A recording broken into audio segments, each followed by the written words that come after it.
Bonjour, bonjour et bienvenue sur la chaîne de Mon Plan B. Donc aujourd'hui, on se retrouve pour la partie 2 de notre bilan de mi-année. Donc je vous ai fait une vidéo hier concernant la mise à jour des épargnes et des défis, parce que ça fait très longtemps que je ne l'avais pas fait avec vous. Donc pour pouvoir attaquer le bilan, donc pour moi c'était hier. Pour vous, je vais essayer de vous mettre les deux vidéos à la suite, enfin le même jour. On verra, parce que normalement, ça devait être une seule et même vidéo. Mais voilà. Sinon, bah, quoi d'autre? Donc, on va attaquer le bilan. Mais d'abord, si vous tombez sur cette chaîne par hasard, je suis Nora, ancienne je m'en foutiste du budget, qui a repris en main ses finances il y a 2 ans. Donc, sur ma chaîne, je vous partage comment mon mari et moi planifions nos finances et utilisons le budget base zéro et la méthode des enveloppes budgétaires pour garder le cap et atteindre nos objectifs de vie. Et ce que nous désirons par-dessus tout, c'est de pouvoir soutenir les personnes et les projets qui nous tiennent à cœur et simplifier nos finances. Donc si tout ça vous parle, rejoignez-nous, abonnez-vous et regardez la suite parce que ça concernera exactement ça.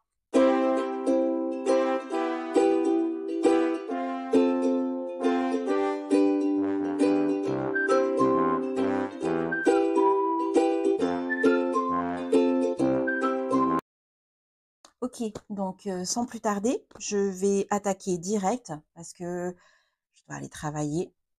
Et voilà, pendant les vacances, en fait, fin juillet, mois d'août, mon planning au boulot est assez bouleversé. Donc, j'ai pas mon jeudi pour vous faire des vidéos. Il faut absolument que je vous fasse les vidéos le matin. Vous savez que le matin, c'est pas mon fort, mais on va s'arranger comme ça parce que sinon, après, j'ai beaucoup trop de retard pour vous. Donc, c'est parti. Allez, donc, je vais mettre ça de côté. Hop. Donc là, c'est mes objectifs, mon vision board, mes valeurs. Je les garde dans mon portefeuille, tout simplement pour me souvenir pourquoi je dois me contenir un petit peu. Voilà, en quelque sorte. C'est un peu un garde-fou. Bon, je vous avoue, ça marche pas tout le temps, hein. Mais voilà, ça aide, on va dire. Donc là, c'est mon vision board financier. Ça, ce sont mes valeurs, voilà les principes que je souhaite suivre quant à l'argent. Et là, ce sont mes objectifs. Voilà, pour mes objectifs 2024. Alors, hop, je vais enlever ça pour que ce soit... Je vais enlever comme ça. On met ça de côté. Et on va le passer en revue. Alors, nos objectifs 2024. Alors, les valeurs de tout à l'heure, en fait, ça m'aide à savoir pourquoi j'épargne dans telle chose et pas dans telle autre chose. Voilà. Ça m'aide vraiment à filtrer, en fait. Donc, pour nous, le plus important, ça va être de simplifier nos finances, comme je vous le dis à chaque vidéo. Simplifier nos finances, d'avoir une relation saine à l'argent, d'utiliser l'argent pour soutenir les personnes, les projets qui nous tiennent à cœur. C'est-à-dire, je sais que mon argent va dans telle chose, je sais que c'est mon pouvoir, entre guillemets. Voilà. J'ai si j'investis ou je mets mon argent dans quelque chose, c'est parce que je crois, en tout cas la plupart du temps, hein, c'est pas toujours tout rose, pas toujours facile, mais voilà, en tout cas le plus possible. Si je peux, voilà, je préfère investir dans quelque chose qui corresponde à mes valeurs. La générosité aussi, ça c'est très important. Et voilà, pouvoir m'occuper de mes proches. Ça, c'est aussi ce qui définit, voilà, c'est notre base. Donc ensuite, comment ça se concrétise? Dans quoi on a décidé d'investir, du coup, sur quoi on a décidé de se concentrer. Donc, premier objectif qu'on a, c'est notre fonds d'imprévu. Alors, c'est fonds de roulement, vous savez ce que je laisse sur notre compte joint à la fin du mois. Donc, ça nous sert de fonds de roulement, c'est-à-dire pour pouvoir voilà, anticiper un mois de charge à l'avance et que je sois pas tout le temps obligée de regarder en fin du mois, est-ce que ça va passer, ça va pas passer. Avant, je prenais en fait, quand il y avait pas assez sur mon compte fin du mois, je prenais d'un livret, pardon, excusez-moi, ça va être terrible cette vidéo. Je prenais sur le livret pour mettre voilà sur notre compte joint pour éviter d'être à découvert. J'ai décidé de pas faire ça. Oui, je n'aurai pas les intérêts, mais tant pis, c'est pas grave. Je préfère pas avoir à scruter constamment mon compte. Je préfère cette sérénité d'esprit et voilà, c'est un choix, tant pis, on perd les intérêts, mais c'est pas grave. Donc fonds d'imprévu, fonds de roulement, 1 mois d'avance. Là, notre objectif était de, 1 000 € en 2024. On va on va faire ça un peu méthodiquement. Alors 2024, je me suis fait le tableau, vous avez vu, hop. Donc 1 mois d'avance. Au jour d'aujourd'hui, ah bah, c'est bien ça, je l'ai pas écrit. C'est le seul que je n'ai pas écrit. Mais on vient de pointer, hein, on est à 700, c'est ça, hein. Voilà, c'est ce défi entre guillemets. Donc, pour rappel que je remplis à la fin du mois avec tout ce qui n'a pas été dépensé, enfin tout le surplus en fait, tout ce qu'on a gagné comme économie sur le compte joint. J'en laisse une partie et je fais par palier de 50 €. C'est-à-dire tout ce qui dépasse les 50 € d'économie, je les bascule dans d'autres épargnes. Voilà. Et donc au jour d'aujourd'hui, on est à 700, mais ça va changer. Je vais vous en parler juste après. Là, c'est bah écoutez, non, je vais le faire de suite. Je vais vous en parler de suite parce que après, je risque de pas avoir le temps et surtout. Donc aujourd'hui, on est à 700 €. Si vous avez je sais pas si vous avez suivi ou pas, donc mon papa a été hospitalisé. Donc il a été hospitalisé, maintenant ça va mieux, tout ça.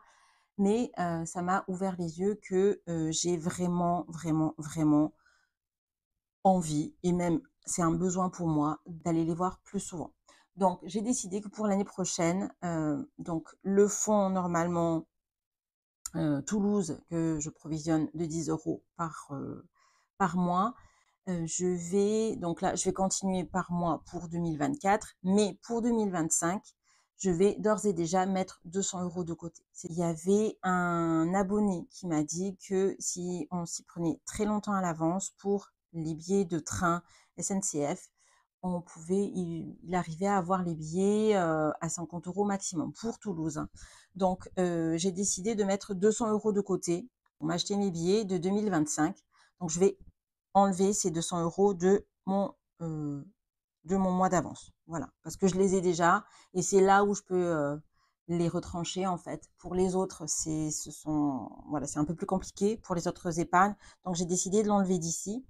Donc, il y aura 200 € pour 2025 qui vont partir directement dans un fonds Toulouse. Voilà. Et dès que les billets seront ouverts, je vais commencer. Voilà, comme ça, je peux les acheter le plus tôt possible. Je me suis mis une alerte et j'ai également la carte avantage de la SNCF. Donc, du coup, voilà. Si je peux avoir des billets aux alentours de 50 €, ça me ferait 4 voyages et ce sera très bien pour moi. Pour l'instant, je les vois 2 fois par an. Toulouse, c'est pas l'autre bout du monde, donc je veux vraiment, vraiment pouvoir y aller plus souvent. Ça fait partie de mes priorités. Donc du coup, là, on passe à 500 € et plus 700. Je mettrai le tracker des défis à jour du défi, mais voilà. On va faire comme ça. Ensuite, mais c'est pour moi, c'est pas une perte, hein, voilà. C'est au contraire, c'est vraiment conscientisé, donc ça me convient très très bien. Ok, ensuite, 3 500 € pour notre voyage d'anniversaire de mariage. Alors, c'était prévu en décembre de cette année. Je ne pense pas que ce sera le cas. Ce sera plutôt probablement janvier ou février de l'année prochaine. Mais les 3 500 €, donc là, tac, regardez. Alors, juste ça, au niveau de mon tableau, tout ce qui est en noir, noir simple, je veux dire, ce sont les épargnes. Pour rappel, tout ce qui est en noir surligné, c'est des filles qui viennent compléter ces épargnes. Voilà. Donc là, on est Thaïlande. On est à Thaïlande et tac, à ce jour, on a 1 374 €. Alors, je vais vous montrer tout à l'heure sur mon budget prévisionnel comment j'ai calculé les 800 € qui manquaient là. Je suis sur mon budget version Excel en fait. J'utilise celui de Val de mon journal financier. Oui, c'est ça. Vous avez toujours de toute façon en barre d'infos sa chaîne et le lien vers ce document-là qui est vraiment extrêmement bien fait pour un document gratuit. Elle le met à disposition. N'hésitez pas à aller faire un tour. Super complet. Donc, vous avez plusieurs informations hein, dessus. Enfin, voilà, je vous montre rapidement.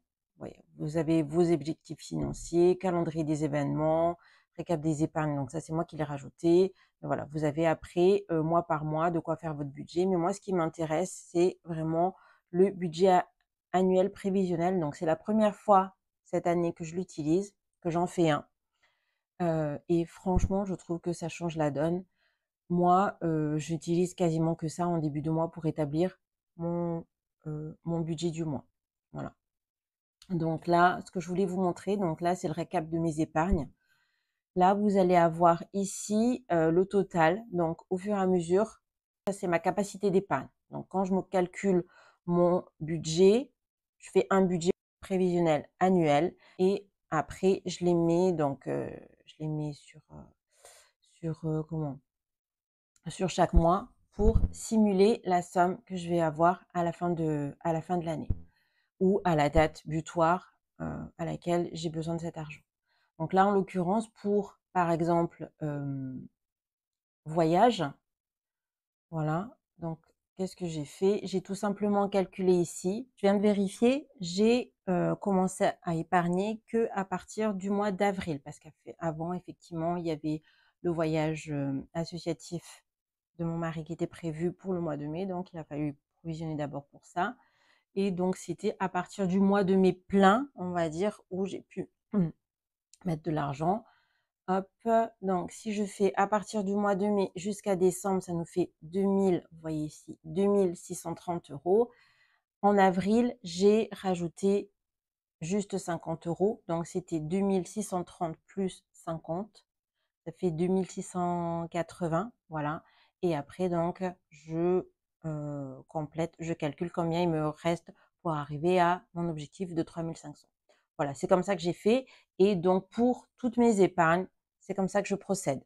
Et franchement, ça me change la vie. Ça permet vraiment de rester focus.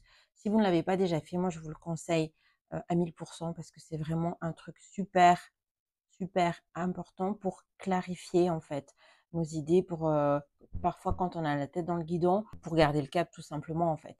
Mais pour être sûr d'atteindre notre objectif, c'est vraiment un outil que je vous conseille. Donc pour rappel, je vous mettrai tout en barre d'infos. N'hésitez pas à les checker. C'est vraiment une pépite. Donc on est à 1374 pour arriver à 3500. Ce que j'ai compté en fait sur le prévisionnel, j'ai compté plus 350 fois jusqu'à 12 là, jusqu'à décembre pardon. Voilà, ça me fait une certaine somme. Donc on va le faire de suite. 350 fois 1, 2, 3, 4, 5 fois 5, ça me fait 1750. Donc plus 1374 moins 3500, il va rester voilà 376 €. Il faudra 376 € encore à économiser. D'où on ne sait pas. Alors, en général, j'ai quand même un petit plan hein, pour financer ces projets. Donc là, c'est les restes sur le compte joint. Là, ça va être tout ce qui est économie en plus du salaire. Donc nous, on a une base sur laquelle on budgète. Tout le reste part là-dedans. Donc ça fait des économies supplémentaires. Et en fin de mois, tout le surplus également, au-delà des 50 €, ça part là-dedans. Donc c'est vraiment tout le reste, tous les économies bonus, ça part là-dedans. Voilà. Donc ensuite, tac, New Home. Alors c'est là où le bas blesse, comme on dit. Donc normalement c'est 2000 € pour juin 2025. Clairement, je ne sais pas. New Home à ce jour, on est à 400 €. Je ne l'ai pas écrit. Je ne l'ai pas écrit. Très bien. Ah non, je me suis fait un petit hop, voilà. Ici, donc 400 € au jour d'aujourd'hui. Donc on est très très loin. C'est là où j'ai acheté un défi. Il faut absolument que je le fasse. Donc celui-là, je vous en parlerai plus en détail, mais il faut absolument que je m'y attelle. Ça va être en vendant tout ce qu'il y a chez moi. Et je pense que j'en ai pour presque 2000 €. Mais ça, on en reparlera. Je ferai une vidéo dédiée parce que c'est vraiment... Il va falloir un peu de stratégie là. Ça va être horrible. Donc ça, c'est... alors, attendez. J'ai pas de stylo. On va le mettre comme ça pour dire attention. Il va falloir se bouger le popotin. Non, c'est même pas celui-là, excusez-moi. Vous voyez, comme j'ai pas les trous en face des yeux, les yeux en face des trous le matin, hop, voilà.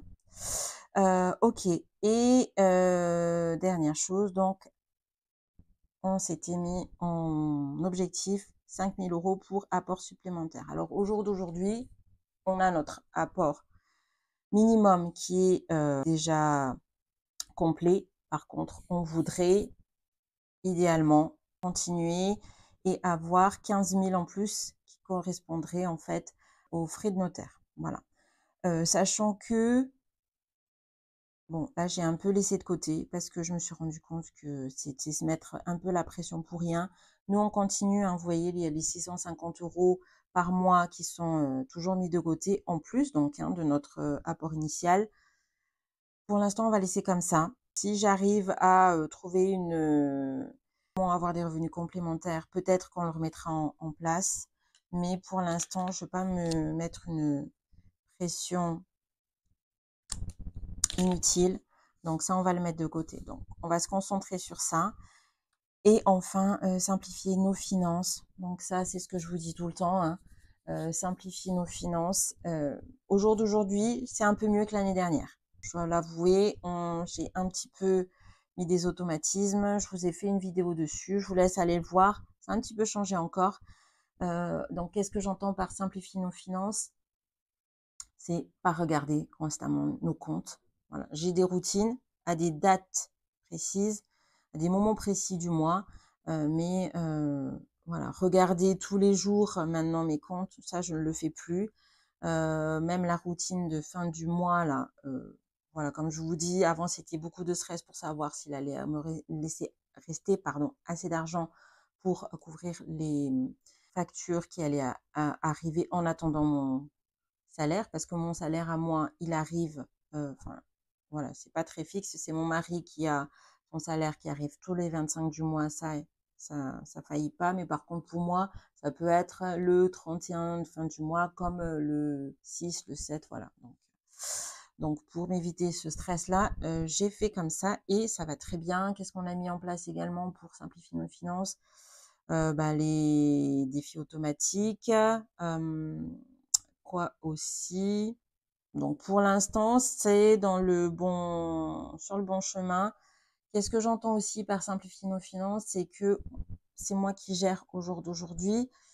Et moi, je suis quelqu'un qui aime bien catégoriser, voilà, qui aime bien compartimenter les choses. Mon mari ne fonctionne pas du tout de la même manière et il est très perdu.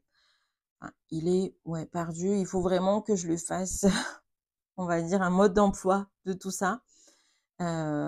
Et mon objectif aussi, c'est que si jamais je venais à ne pas être là, qu'il puisse se débrouiller avec nos comptes. Donc lui, il gère bien. C'est lui qui a commencé à mettre de l'argent de côté pour notre foyer.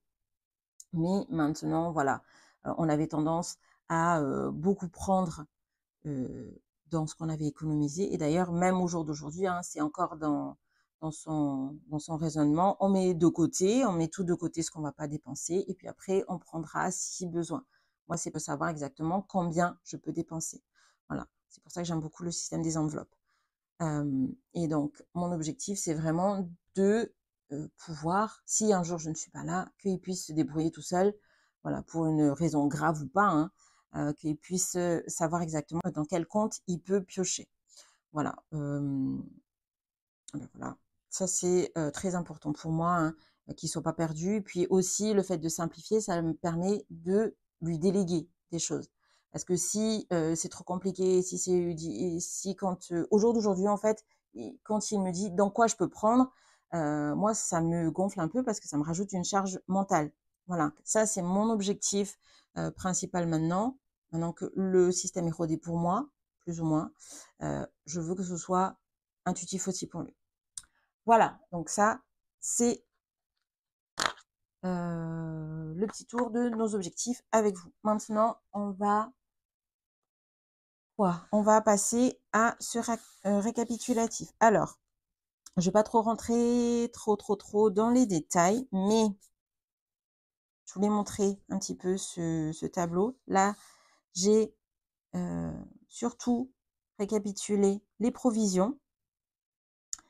Je vais pas très sincèrement vous faire combien j'ai mis de côté tout ça. C'est super sympa à voir sur les autres chaînes. Moi, je me suis farci presque tous les bilans de mi-année. Mais en fait, moi, ce qui m'intéresse surtout, c'est de savoir où j'en suis par rapport à mes objectifs. Alors effectivement, on met beaucoup de côté, hein, mais pour nous, ça va être un peu faussé par rapport à vous, en fait, parce qu'on met 1760 € en épargne début de mois, dès le début du mois. Donc voilà, je comprends bien que ça peut fausser les choses pour vous. Donc je vais pas faire comme ça. Je vais juste regarder par rapport à mes objectifs, aux objectifs, aux deadlines, où on en est. Donc là, pour anniversaire et fête. Là, c'était ce qui est en rouge, en fait, ce sont mes deadlines et les montants que je dois absolument avoir dans l'enveloppe à l'instant T. Donc, non, en fait, je me suis plantée, j'ai mis comme ça, plus, mais pour anniversaire et fête, ça va être différent. Là, j'ai bien les 100 €. Alors, faut que je mette comme ça. Ils sont trop bien, ces stylos, hein, vraiment. Donc là, c'est 100 €.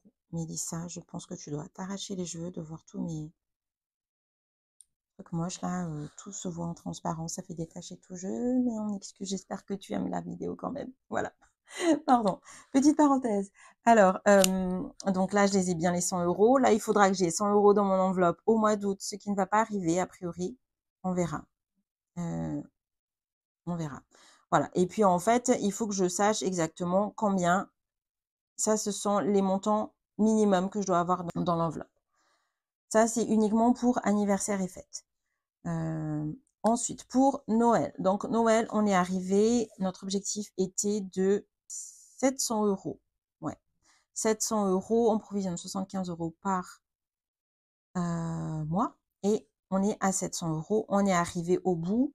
Ensuite, je vais avoir repas de Noël qui va compléter ça. Donc, pour le repas de Noël, là, pour les 700 €, ça va vraiment être pour les cadeaux, les activités, pour prendre les billets de train, pour aller, par exemple, voir mes parents. Voilà, c'est tout compris, hein. C'est pas que les cadeaux.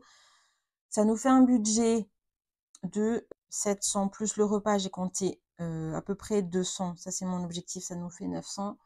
J'ai essayé de diminuer, mais je vous avoue, quand j'ai fait le budget de l'année dernière, c'était pas possible. Avec tous les cadeaux qu'on doit faire, tous les petits cadeaux qu'on doit faire, nos proches, nos amis, voilà, tout ça. Franchement, c'est pas possible. Donc, plutôt que d'être frustrée, je me donne ça comme objectif. Après, si c'est pas bon, enfin, si c'est pas bon, si ça fait plus, bah tant mieux pour nous, on l'épargnera ou on le mettra pour l'année prochaine, ce sera très bien. Pour le repas de Noël, pour rappel, cette superbe tirelire, d'accord. Ce sont mes pièces, toutes les pièces. Cette année, j'ai fait toutes les pièces, je me suis pas cassé la tête. L'année dernière, c'était que les centimes et franchement, je suis pas allée loin, j'avais 20 €, quelque chose comme ça. Donc cette année, j'ai dit toutes les pièces va là-dedans. Au fur et à mesure, j'échange contre des billets. Voilà. Les pièces, je les mettrai dans la machine qui récupère les pièces. Donc le recycleur et pas l'autre qui prend des frais, mais le recycleur ne prend pas de frais. Et du coup, j'utiliserai ça pour faire mes courses chez Auchan, a priori. Voilà. Donc pour rappel, on a 50,70 € et franchement, ça monte super vite. J'ai prévu, hop, de compléter avec des applications. Si ça ne suffit pas, je vous en parle juste après. Voilà, donc je pense qu'on tient le bon bout, on est amis. Je pense que ça devrait aller. De toute façon, on réajustera vers septembre, octobre, si jamais ça va pas. Ensuite, Thanksgiving, donc comme Noël est déjà pourvu, le reste, on continue sur Thanksgiving. Je vais avoir 160 € pour Thanksgiving. Donc au mois de novembre et pour le réveillon, donc début novembre, parce que Thanksgiving c'est fin novembre, et pour le réveillon, ce serait fin novembre où on commence à faire, vous savez, les achats, soit pour réserver quelque chose, soit pour faire les achats, je sais pas, chez Picard, ils font souvent des promotions fin novembre, début décembre, pour acheter les champagnes, les ceci, les cela, voilà, et 140 € pour le réveillon. Voilà. Ensuite, pour l'électroménager, alors, on est aujourd'hui à 659. Donc, je mets 30 € dans électroménager. 30 € normalement par mois. Et j'ai le défi 2024. Donc, à ce jour, les deux cumulés, on est à 659 €. Donc, sur un objectif de 1000 €, voilà, 659 sur l'objectif de 1000 €. C'est très bien. Franchement, je suis super contente parce que notre machine, je vous le dis tout le temps, mais en fait, ça fait des signes bizarres, hein, ça crie, ça fait des E, je sais pas quoi. Voilà, donc espérons juste. Mon seul souhait, c'est que elle tienne jusqu'à notre déménagement. Ça serait super cool. Voilà, mais bon, on contrôle pas toujours tout. Ensuite, pour high-tech, alors ça va changer très fortement. Je vous en parle au prochain budget. Mais au jour d'aujourd'hui, j'ai 60 €. Je vous en parle au prochain budget parce que ça va faire mal, ça va disparaître. Donc, au jour d'aujourd'hui, c'est ça. Malheureusement, voilà, ce sera à zéro dès le mois prochain. Pour les vacances d'août, bon, bah, les vacances, hein, c'est déjà plié. On est, demain, c'est août. Donc, on a mis, j'ai provisionné donc à peu près entre 150 et 135 et 150 € pour le mois d'août. On avait un objectif de 800 et aujourd'hui on est à 890 avec le défi des 5 €.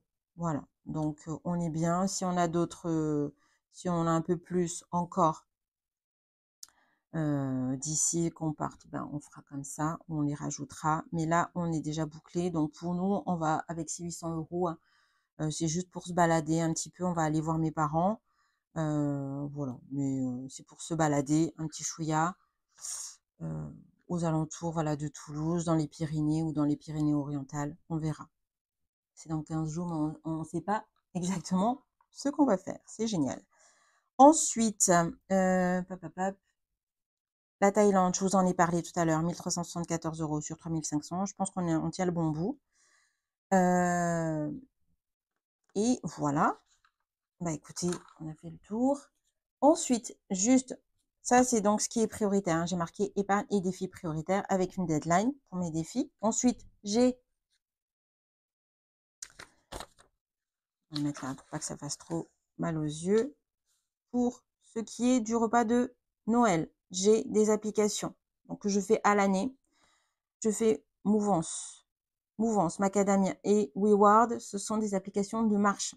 Donc, vous trouvez tout le temps mes codes, tout ça, en barre d'infos. Oui, c'est ça. Et donc, à ce jour, j'ai 12,41 et 15,09. Pour WeWard, on ne sait pas. Je ne sais pas trop comment elle marche, cette application. Je l'aime pas trop, hein, mais bon, comme je marche et que ça accumule pour les 3 applications, je la garde quand même. Je suis d'ailleurs à la recherche d'autres. Voilà, donc là, on était à 50, quoi. Hop, 50, 70. Si je rajoute, bah si, j'ai déjà fait le calcul. Vous voyez comme je dors le matin. Donc, j'ai ça plus eBay Club. Donc, c'est l'application de cashback. Ah oui, il faut que je me marque. Je vais mettre Joko, que je vois partout, et Woolstock. Woolstock, non, Woolsocks. Bah, de laine, c'est en fait. Woolsocks, c'est comme ça. Ouais, il faut que je le mette aussi. Et tout ça, tous les sous qui sont sur ces applications, va compléter le défi, mon défi des pièces en fait. Donc 50-70. Et c'est pour ça que je vous dis, je suis quand même pas mal avancée. Plus 52,38. Donc on est à 103,08 au jour d'aujourd'hui pour le repas de Noël. Donc il me reste à peu près une centaine d'euros. Franchement, je pense que on est bien. Voilà. Et sérieusement, c'est vraiment mieux que de mettre. Enfin, en tout cas, moi, ça me convient bien mieux que de mettre que les centimes. Donc ça, c'est cool. Et enfin, hop, j'ai les autres petits défis qui sont directement sur, comment on s'appelle, sur Revolut. Donc mes défis automatiques, je vous ai également fait une petite vidéo dessus que je vous laisse aller voir. Donc ça, ce sont les défis basse priorité. C'est tous les restes, hein. Voilà. Donc j'ai un défi escapade, ça c'est en bonus, hein, c'est vraiment bonus. Si j'ai, tant mieux, si j'ai pas, c'est pas si grave. Donc escapade, au jour d'aujourd'hui, j'ai 38,10 €. J'ai un défi Amazon qui est à 41,50 €. Donc en fait, ce sont des fonds, hein. Ça roule tout le temps, c'est pour ça que je vous fais pas forcément de pointage à la fin du mois. Voilà. J'ai un défi fonds de secours alimentaire. Fonds de secours alimentaire qui est à 14,50 € au jour d'aujourd'hui. Voilà, donc c'est un petit bonus pour aider aux fins de mois un peu difficiles quand on n'a pas assez dans le quand on n'a pas assez dans les comment ça s'appelle? Dans les aidez-moi, dans les courses tout simplement. Ah ah, voilà. Mais en général, on fait des semaines blanches et tout ça, ça se passe plutôt bien. On n'a pas ça fait, je pense 2 mois qu'on a mis ça en place. Très sincèrement, on n'a pas encore, pris dedans ah si, je dis des bêtises. On a pris dedans le mois dernier. Mais bon, voilà, tout va bien. Et ensuite, j'ai un nouveau défi qui va être un nouveau défi au fond, je sais toujours pas, qui va être repas de fête. Voilà, ça c'est pour m'aider en plus de l'enveloppe, anniversaire et fête. Voilà, pour, m'aider là-dedans parce que, c'est toujours un peu ric-rac quand on veut inviter, voilà, au restaurant ou quoi, par exemple, mes beaux-parents, ma famille, enfin, voilà, mes parents, c'est toujours un petit peu ric-rac pour pas avoir à prendre sur le budget du mois. Voilà, bah, écoutez, je pense que c'est fait. Je vous ai dit un peu comment on allait financer ça, Revolut et les restes de l'enveloppe anniversaire et fête. Voilà. Voilà, bah, écoutez, j'ai fait un petit tour avec vous. Je pense qu'on est, pas mal. Je vous ai montré ce qu'on allait un petit peu réajuster. Je sais pas vous, comment ça se passe? Est-ce que vous faites, de votre côté aussi un bilan? Est-ce que vous vous êtes fixé des objectifs? Ben, mettez-les moi si ça vous va, hein, en un commentaire et comme ça on se motive ensemble. Et puis, peut-être dites-moi aussi, qu'est-ce que vous avez réajusté? Qu'est-ce que vous mettez en place pour, étoffer, pour, provisionner tous vos objectifs? Voilà, il suffit pas juste d'en avoir, mais surtout savoir comment on va les financer. Ça, c'est le plus important pour pas être frustré à la fin. Voilà, n'hésitez pas donc à aller voir la première vidéo, enfin la dernière vidéo, mais qui est la partie 1 de cette vidéo-là pour, voir un petit peu, le pointage de nos, épargnes et défis. Et nous, on se retrouve donc fin de semaine normalement, je pense, enfin la prochaine, ce sera le budget prévisionnel du mois d'août. Oui déjà, ça passe à une vitesse folle. Je sais qu'il y en a beaucoup qui sont en vacances, donc j'espère que vous, si vous l'êtes, vos vacances se passent bien et que si vous n'êtes pas en vacances, bon courage à nous. Et puis, nous, on se retrouve à la prochaine vidéo. En attendant, prenez bien soin de vous et moi, je vous dis bye bye, salut!